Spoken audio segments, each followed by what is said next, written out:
Hola, soy Lucía Rojas, soy actriz, directora y dramaturga, soy chilena, pero actualmente resido en España. Agradezco antes que todo a Elizabeth Ovalle por la invitación y el interés por mi trabajo y también quisiera felicitarla por seguir manteniendo este escenario vivo. Sé que no es fácil y que hoy, así como están las cosas, cada uno de estos trabajos se hace pulso y son los pequeños diques que sostienen el arte y la cultura vivos. En esta charla quiero compartir unos textos que he escrito en el confinamiento. Son artículos que publiqué en la revista Itaca aquí en Barcelona. Reflexiones sobre la dramaturgia de mujeres y lo que significa el encuentro con el colectivo, recordando que en ese momento estábamos aislados. Ahora he vuelto a leer el texto y he recorrido nuevamente las ideas, lo he ido repensando y eso es lo que quería compartir con ustedes. Es un diálogo con mi propio texto, aunque pueda sonar un poco autorreferente, ¿no? Pero es lo que hacemos los autores y autoras con nuestros propios textos, revisarlos, corregirlos, repensarlos. Y en este caso aclaro algunos de los conceptos que he ido elaborando estos meses. Mi artículo en el cual me baso se llama Desobedecer al Padre, pero he pensado ponerle como nombre a la charla Dramaturgia de la Diferencia, porque amplío el foco en relación a la diferencia entre la autoría masculina y femenina y todo lo que abarca el teatro como disciplina. ¿Qué habría escrito yo sin esta rotunda interrupción del ritmo de la vida? Me pregunté cuando empecé a escribir estos textos, son ideas. Y me hice esa pregunta luego de largos meses de cuarentena, de encierro, donde si bien es cierto la situación era el terror, ¿no? Por lo que significaba y por lo que la generó, para mí desde mis procesos de escritura seguían siendo igual, porque siempre el trabajo en solitario, eh, o sea, siempre tenemos un trabajo solitario los escritores y en general eso es lo que hacemos día a día, ¿no? Sentarnos frente a un escritorio a escribir o a pensar o a buscar material en solitario, insisto, ¿no? En esto. Y entonces, pero también me hizo pensar que no escribía sola, que esa idea de escribir sola nunca había sido, nunca he escrito sola, si bien es cierto físicamente, pero en las ideas no estoy sola. Me, me han pedido escribir un texto sobre estos días que pudiera dejar testimonio del momento y yo escribí una obra que tenía que, en ese momento, la situación que estaba viviendo Ecuador en relación al colapso sanitario que hizo que muchas personas dejaran los cuerpos de sus familiares muertos por el COVID fuera de casa, de las calles, envueltos, para que personal del Ministerio de Salud fueran a recogerlos, y cuerpos hipotéticamente contagiosos. Tampoco teníamos mucho, no sabíamos mucho lo que ocurría, ¿no?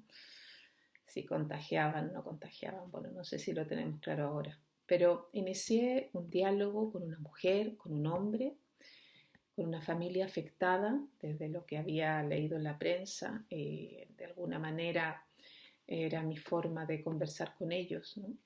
Y con esos desconocidos que estaban viviendo una situación supuestamente parecida a la mía, porque también vivían una pandemia, ¿no? Aunque lo que mostraban en las noticias, en los diarios, me hizo darme cuenta de otra realidad, de una realidad impactante. Y de ahí surgió el texto 911, que es el número de teléfono al que supuestamente los familiares debían llamar para que vengan a recoger, a retirar los cuerpos de sus familiares, ¿no? de las personas que habían muerto en sus casas y que tenían que ser llevadas al hospital o en algunos casos, otros sepultadas, ¿no? Bueno, pero ese número nunca respondía, nadie contestaba esa llamada, ¿no? O sea, esas llamadas que no tuvieron ninguna respuesta, ¿no? Y de eso trata mi texto, trata de la desigualdad, de gente anónima, de los invisibles, de ese paisaje que es tan cotidiano para algunos y tan desconocidos para otros, ¿no? Y trata de la deshumanización a la que estamos llegando. Y les quería compartir un trocito del texto que saldrá en una edición aquí en España por la Universidad de Almería y gracias a la dramaturga Concha Fernández que está a cargo de la edición. La obra comienza con unas preguntas. Dice, ¿qué es la violencia? ¿Una bomba que estalla? ¿Un golpe? ¿Puede ejercer violencia el silencio? La pieza sucede en alguna capital de un país sudamericano. Un sonido de teléfono comunicando se funde con algunos silencios durante la obra, de lo nítido a lo confuso. Se abre el escenario, vemos una pequeña luz en el centro, nos muestra una radio a pilas, se escuchan voces, declaraciones de diferentes gobernantes, voces de radio. El mundo está en guerra contra un enemigo poderoso, implacable, que no hace concesiones y debemos combatirlo con toda la fuerza del mundo, sin tregua y sin cuartel. Debemos quedarnos en casa y proteger a nuestras familias, a nuestros seres queridos. Debemos tener resistencia, moral de violencia, de victoria, vigilar nuestros actos, asegurar el orden público. Todos y cada uno de los actores de la sociedad tenemos una misión específica en esta batalla, porque cada día vemos, ¿no? La voz se aleja, se abre la luz y escena en primer plano. Antes hay una nota que dice, las voces de radio son textos recogidos de la prensa, dichos por autoridades y gente relacionada. Antes, ella. ¿Crees en Dios?, me preguntó una mujer desconocida en el centro comercial. No supe qué responderle y tampoco supe por qué me lo preguntaba. Desde que era pequeña mi madre me decía, conteste, conteste cuando le pregunte. Siempre lo he hecho, pero esta vez no tuve respuesta. Hoy la idea de Dios está difusa, difusa como el horizonte, difusa como la luz del alba, difusa como este país.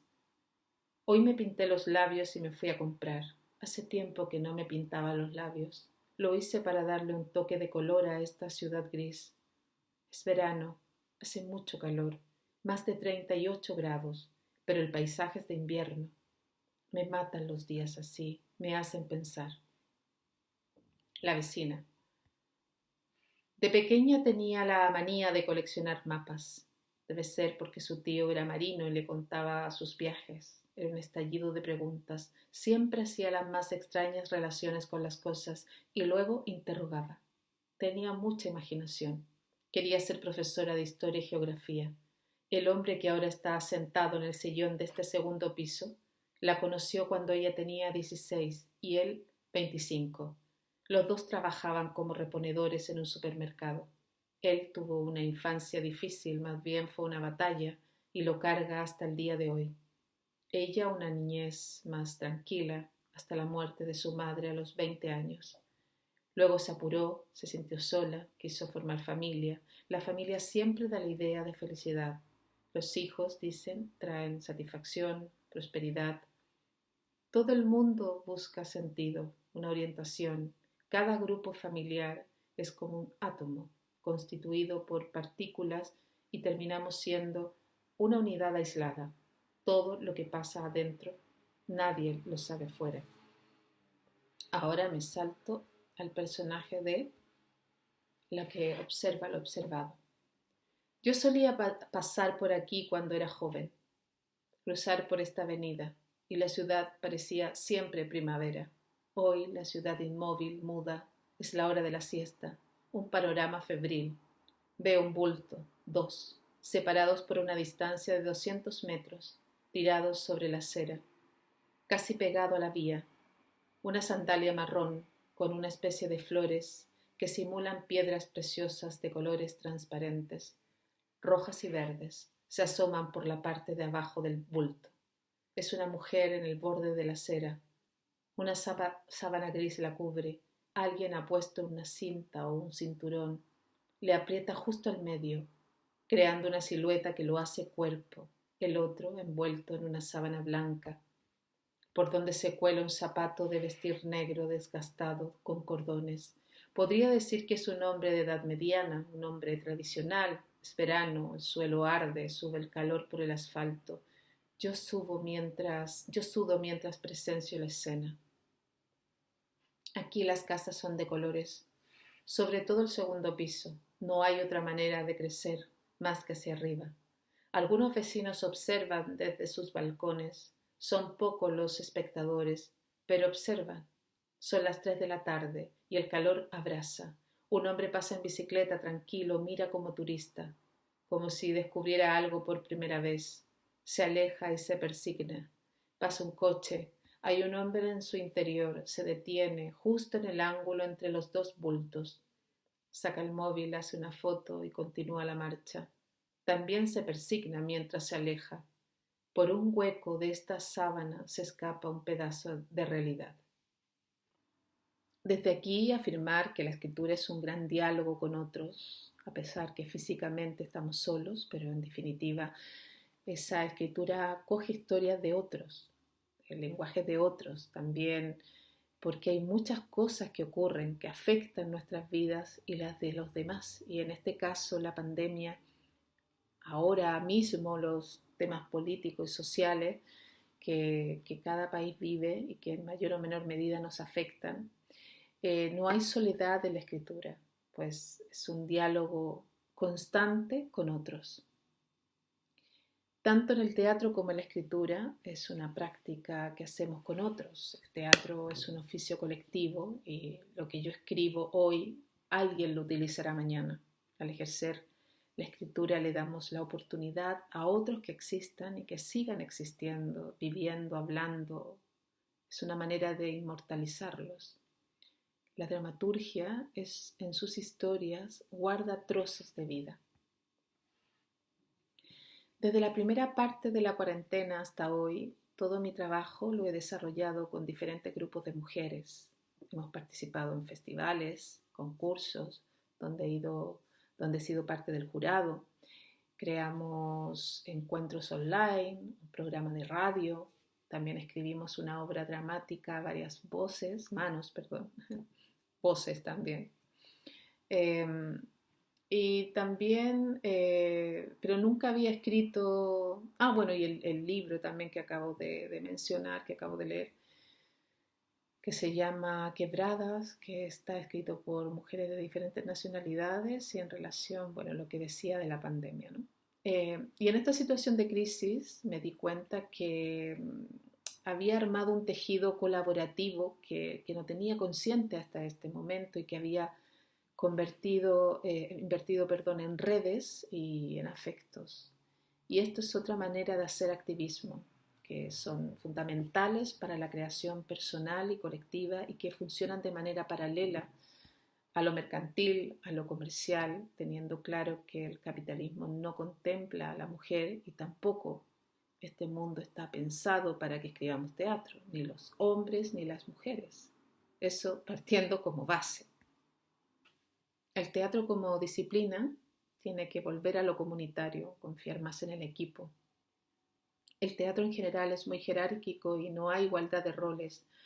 Y esto es necesario cambiarlo, es urgente renovar estas prácticas y propiciar un espíritu más democrático, más horizontal, que permita otras formas de creación. Y esto exige un compromiso de todo el equipo. En esto consiste destronar la jerarquía, el trabajo del actor o de la actriz como artista creadora, tanto como el director y los técnicos, tienen que hacer una tarea conjunta. Estudiar, aportar al trabajo como intérprete, tener una opinión frente al texto y su contexto. Eso también es una tarea de las escuelas de teatro, de los que están formando a los intérpretes. Promover en el actor, en la actriz, una actitud de intérprete creador y no solo un instrumento de la creación del director o de la directora, un intérprete activo, proactivo. Si cuestionamos el patriarcado, debemos romper las reglas patriarcales que también están presentes en el teatro y la escritura, salirnos de la exposición mediática, salir de la masa para reflexionar fuera de los likes, de los selfies, ¿no? Desvincularnos de las construcciones masculinas que hemos heredado, asentadas y cifradas en el individualismo y en la competitividad, la competencia. Para mí los números uno, los mejores, los ganadores, no existen. Siempre estoy con eso, estoy siempre contra eso, contra el mejor. Eso es un invento del mercado y del sistema patriarcal, un mundo de hombres que también invade, un mundo que también invade a las mujeres, que no es solo masculino, ¿no? Hablando en términos de winner o de loser, que me parece muy poco atractivo, ¿no? Tenemos que darnos la oportunidad de explorar otras formas de hacer comunidad, alejados del sistema de premios, de reconocimientos, de espaldarazos, de competencias e incluso su banalidad, ¿no? El teatro para mí debe ser un refugio donde respirar y ensayar, aunque sea hipotéticamente, aquello que no hemos conseguido como sociedad, que es crear juntos. Y por eso el teatro necesita cambiar su manera de hacer, de producir, sobre todo en estos tiempos de crisis, donde vemos una clara división entre los que se quieren salvar solos, ¿no? Y los que piensan en comunidad. Debemos potenciar estas prácticas que nos permite el teatro. Y en esto yo creo que en estas materias las mujeres estamos avanzadas, el feminismo nos ha ido preparando para esto. Debemos hacer una transformación desde los márgenes.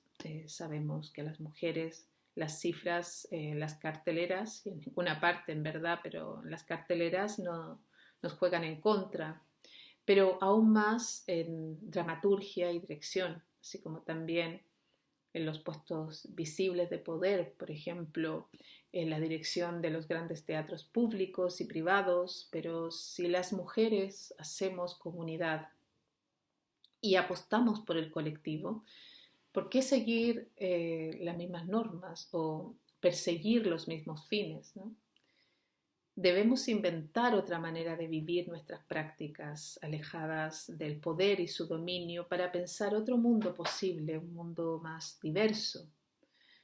Para mí, nuestra energía debe estar empleada en otras tareas, alumbrar otros espacios, fundar otros vínculos de otras maneras de hacer, como la creación de nuevos espectadores, teatro colectivo en los barrios, con la comunidad, ocupación de los espacios públicos, crear club de lectura, como lo hace la literatura, editar textos colectivos y colaborar con su circulación. Mirar al teatro como un oficio artesanal, como un teatro hecho a mano, ¿no? Con un sello personal de autoras y de creadoras. Aquí debo aclarar que cuando hablo de cambio, cuando digo el teatro debe producir un cambio, lo pienso sobre sí mismo, no lo pienso como para cambiar el mundo en general, sería muy pretencioso de mi parte, ¿no? Sino que la misma disciplina se piensa a sí misma para generar otros escenarios posibles, menos jerárquicos, menos centristas y más colectivos, ¿no? Más democráticos, para producir un cambio dentro de la historia de la disciplina teatral y andar nuevos caminos. Aquí hago un paréntesis para contar una experiencia que he vivido muy de cerca y hace relación a esto que comentaba recién sobre la idea de inventar otras maneras de vivir nuestras prácticas y fundar otros vínculos para crear tareas comunes de servicio público. La colectiva de autoras, que es un colectivo de dramaturgas de Argentina, ha presentado en el Senado una propuesta de ley de equidad en la programación de teatros oficiales. Esta iniciativa ha dado pie a Italia para hacer una propuesta similar en el Senado, promovida por varios colectivos, impulsada por Alina Narciso, que es la directora del Festival de la Escritura de las Diferencias, junto con Bruna Braidotti, junto a otras organizaciones del área. Esto se ha realizado en el marco del Festival de Teatro de Paridad de Género, donde he podido asistir y donde se ha comenzado a crear el documento que entiendo pronto estará listo para enviarse al Senado. Han convocado artistas y también a mujeres, autoridades políticas que se han mostrado interesadas en promover la ley y llevarla a cabo. Perdón. Creo que ese es un logro bastante importante, lograr hacerlo y reunir a todas estas personas. Sabemos que la figura autoral masculina moderna es por excelencia individual, ¿no? Y a las mujeres siempre se nos ha relacionado con lo colectivo. Hoy tenemos la posibilidad de establecer trabajos en red, cerca o a distancia, y tenemos una amplia gama de prácticas, soportes e intereses que no se pueden comparar con la de otros gremios, incluso cercanos, como los de las actrices o arquitectas o comunicadoras, cuya actividad profesional está mucho más codificada, reglamentada, ¿no? Las dramaturgas y las directoras debemos explorar otras formas de hacer comunidad. Las cifras dicen que los hombres publican el doble de libros que las mujeres. Esto en la dramaturgia también lo podemos afirmar, siendo las cifras aún más desfavorables y aunque no tengamos los números, los concretos, lo sabemos. Sabemos que ellos dominan el mercado editorial y así ha sido por años, ¿no? Pero este dominio también ha traído consigo un mercado conservador, lleno de reglas, jerarquías, disputas de ranking, competencias. La categoría de dramaturgia femenina o de mujeres tiene un estado marginal que podríamos tomar como ventaja.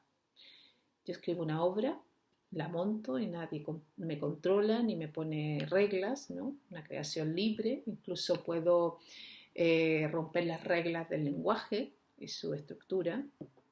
Me interesa esa marginalidad y la frescura que experimenta esa marginalidad, la indagación. Me interesa porque están pasando cosas diferentes. Y como ocurre en todas las áreas, a la marginalidad nadie la mira ni la controla. La atención siempre está puesta en el centro, en el poder, y para nosotras esto puede ser una gran oportunidad. También aclarar el concepto de marginalidad, que no solo hablo de lo que está en lo extrarradio, en la periferia, ¿no? Que está en los extremos en relación al centro. Cuando hablo de marginalidad me refiero a los bordes, a lo más delicado o vulnerable, en todo sentido, en lo material, en lo espiritual, en lo físico. Y es lo que necesita para mí más atención. Ese filo, esa pequeña línea, ¿no? Por otro lado, es importante decir que el horizonte está en democratizar la escritura y lograr la igualdad. La dramaturgia tiene que ser vista como un espacio de libertad, donde lo importante sea la escritura, la estética, su energía, su ritmo, la pausa, el espíritu del texto, el lenguaje, la poética y el deseo que atraviesa toda la obra. No los cuerpos o su biología. Es una tarea mayúscula, pero no se puede perder de vista ese horizonte, ¿no? Un espacio donde no haya más interés que el poder de la escritura. Es una tarea o una meta para mí del feminismo. Por ahora, la lucha que está hoy, la lucha de las mujeres es defender nuestros espacios donde debemos sumar, incluir y repensar nuestros horizontes para equilibrar y no caer justamente en lo que estamos cuestionando. En general, hoy la escritura de mujeres está refrescando la escena y proponiendo temáticas distintas, temas que hasta entonces eran secundarios, como lo son la relación madre-hija, el aborto, el acoso, el abuso sexual, bueno, el acoso también, la maternidad, los cuidados y tan de moda en estos días los cuidados, ¿no? Que lo hemos tenido muy presente con el tema de la crisis sanitaria. Recuerdo que terminada la dictadura en Chile a comienzos de los años 90, estaba el llamado boom de las mujeres escritoras latinoamericanas, Isabel Allende, me acuerdo, Marcela Serrano, Ángeles Mastretta, Laura Esquivel, por decir algunas, y autoras que fueron víctimas del machismo y el canon literario de la época, a las que ningunearon sus obras cuando no las desdeñaron o catalogaron de feministas porque escribían sobre la vida de las mujeres y leídas solo por mujeres, encasilladas de naif, de livianas, ¿no? Eran historias tradicionales de madres, de hijas, de amigas, donde había mucho sufrimiento y sobre todo un sufrimiento doméstico, mujeres correctas o corregidas también, relatos que obedecían a una época, historias vividas desde una realidad de dictadura, aunque no estuviera explícito en el texto, ¿no? Actualmente veo un importante cambio. Creo que hoy las autoras son mucho más osadas, es una escritura más fresca, historias indudablemente más crudas, oscuras. Eso significa también que las mujeres estamos asumiendo riesgos importantes al desarrollar ciertas temáticas, ya que no debemos olvidar que las mujeres siempre estamos bajo sospecha, como dice Rita Segato, antropóloga argentina.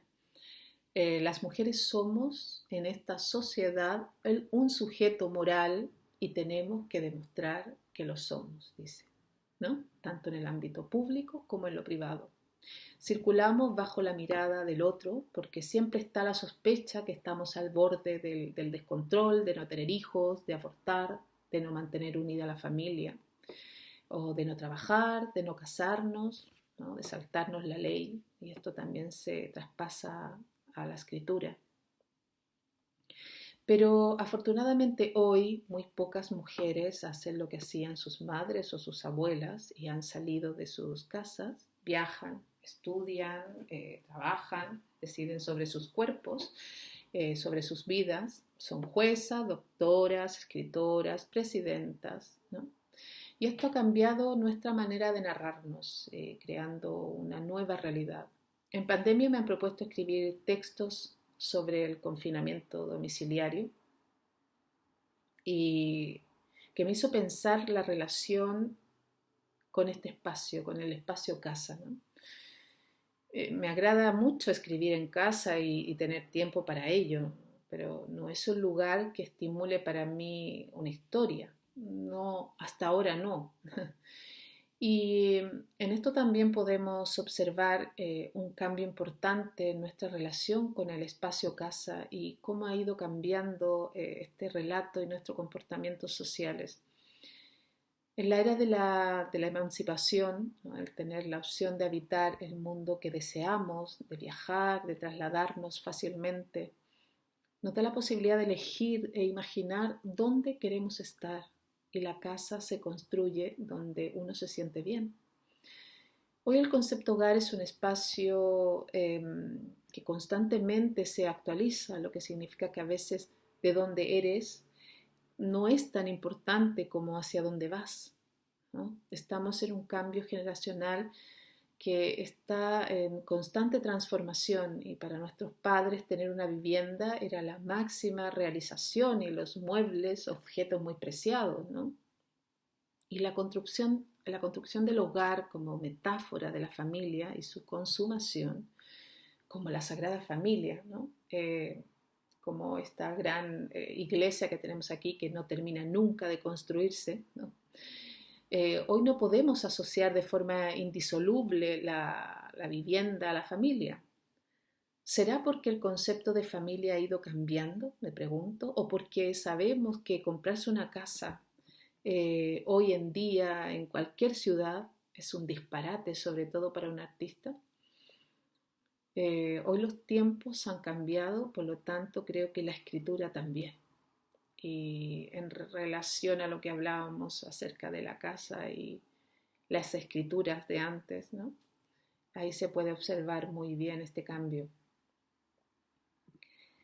En este último tiempo he tenido que leer por el festival, el concurso del Festival de la Escritura de las Diferencias. He tenido que leer más de 30 textos de mujeres dramaturgas, la mayoría jóvenes, textos contemporáneos que confirman una realidad. Casi todos los textos ganadores, en algunos casos elegidos por un amplio jurado, son textos que escapan de la dramaturgia aristotélica tradicional, donde el cómo y qué se narra está fuera de los cánones establecidos. Son dramaturgas que conocen muy bien las reglas de la escritura, pero se las han saltado. Y me pregunto, ¿será que estamos desobedeciendo al Padre? Bueno, hasta aquí dura mi exposición. Reitero mis agradecimientos al Festival de Teatro de Mujeres sobre las Tablas, a Elizabeth particularmente, a los artistas que participan y a todos los que hacen posible este festival. Y espero verlos el próximo año personalmente. Y un abrazo para todos y gracias por escucharme.